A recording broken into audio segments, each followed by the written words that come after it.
글래스는 마블이나 DC 같은 슈퍼히어로 액션 영화가 아닙니다. 글래스는 슈퍼히어로라는 소재를 이용한 선과 악에 관한 심리 스릴러 같은 영화입니다. 설마 나이트 샤말란 감독이 정말 슈퍼히어로 영화를 만들 거라고 기대하고 보신 분들은 안 계실 텐데요.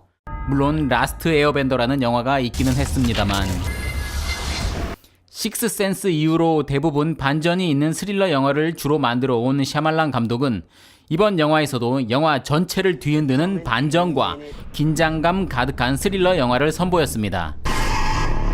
저는 잔인하지 않은 스릴러 영화를 좋아하기 때문에 영화값이 아깝지 않게 재밌게 봤습니다.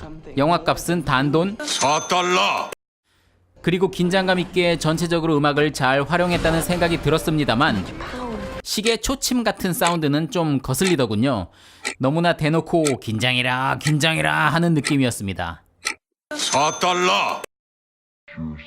전체적으로 좋았습니다만 엘리 박사가 병원에서 3명을 모아놓고 너희는 과대망상에 사로잡힌 사람들이라고 설득하는 장면은 좀 길어서 지루하기는 했습니다. 그런데 그만큼 중요한 장면인 것 같습니다.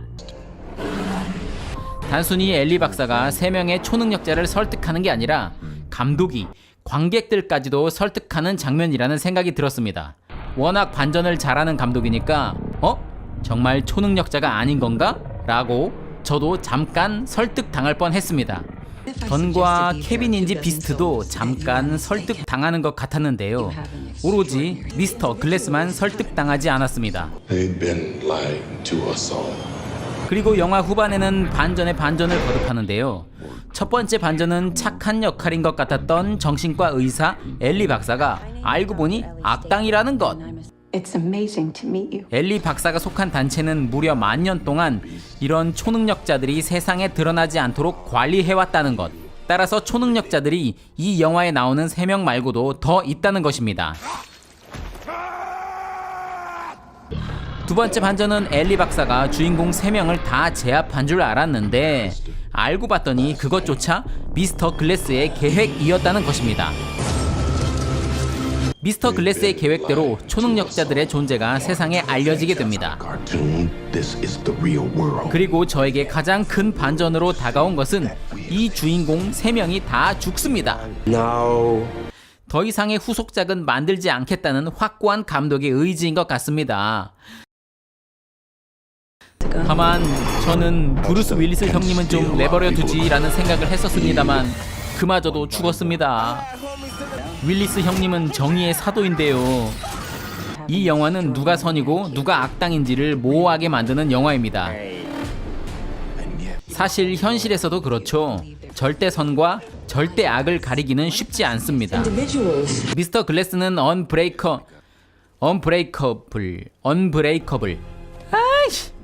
언브레이커블에서 보자면 악당입니다. 자신의 신념을 위해 기차를 폭파해서 무고한 사람들을 죽였으니까요. 하지만 이번 영화 글래스에서는 자신 같은 초능력자들을 세상에 알리고자 하는 신념 있는 사람으로 나오며 그 신념이 갑자기 생긴 게 아니라 언브레이커블부터 쭉 이어집니다.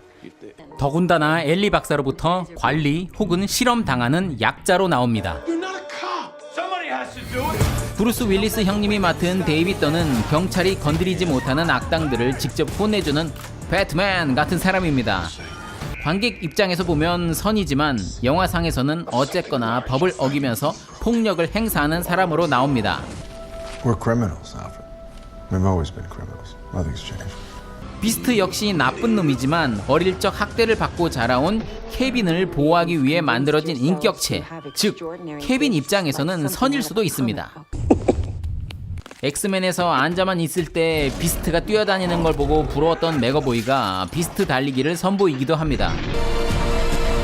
그리고 정신과 의사 엘리 박사는 관객 입장에서 보면 악당입니다. 주인공들을 다 죽였으니까요. 그것도 악독하게. 하지만 실제 우리가 사는 세상에 저런 초능력자들이 나타난다면 모두 다 반기기만 할까요? 저 초능력자들을 관리하는 엘리 박사가 있는 단체가 있기에 이 세상이 안전할 수 있다는 그런 생각을 가질 수도 있을 겁니다. 영화 글래스는 제 생각에는 우리나라에서는 그렇게 흥행할 스타일의 영화는 아닌 것 같습니다만 북미에서는 모르겠습니다. 혹시나 북미에서 대박이 터지면 엘리 박사가 속한 단체인 세이프 클로버 단체를 소재로 하는 시퀄이나 프리퀄 같은 영화가 또 나올 수도 있지 않을까 생각해봤습니다. 그렇게 된다면 여기 나온 3명 말고 다른 초능력자들이 나오겠죠. 여기 3분은 다 죽었으니 더는 좀 살려두지. 이건 뭐 제 생각입니다만 세이프 클로버 단체는 평범한 사람들이니까 세이프 클로버고 그 네이프 클로버가 특이한 거니까 그 초능력자들이 네이프 클로버인 거가 아닐지 뭐 그런 생각을 해봤습니다. 제가 좋아하는 존 맥클레인 형사와 닉 퓨리와 프로페서 X가 나와 과연 누가 진짜 악당인가 하는 질문을 던지며 머리쓰게 만드는 영화 글래스였습니다. 영상이 재밌으셨다면 구독과 좋아요 부탁드립니다. 제발요. 제발, 제발, 제발요.